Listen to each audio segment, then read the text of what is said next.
No offense to my neighbors, but I think we have one of the nicest roofs in the neighborhood, and we will definitely want to use them moving forward for any other projects that we do.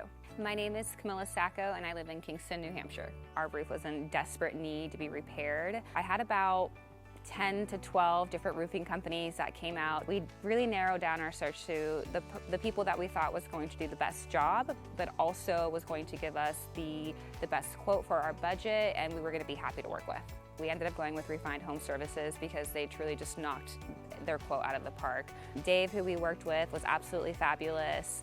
He was so kind and compassionate and was willing to work with us. They hit off all of our concerns and all the areas that we had questions about. They had great communication. They were very friendly. All of their staff was fabulous. They worked really, really hard, and they were just laser focused on getting it done and making sure that it looked good. Having a new roof on a home brings you a peace of mind. You know that your home is protected, that you're not going to have any water that's coming in, and it's also going to be the first thing that you see when you pull into a driveway along with the siding. I would recommend Refined Home Services to absolutely anyone. In fact, I recommended it to one of my best friends who also used Refined Home Services recently for their home out in Derry, New Hampshire. And I think we're all just super happy, and we've definitely been telling a lot of people about our experience with Refined Home Services. In fact, we are having them come out to our other project in Rollinsford, New Hampshire.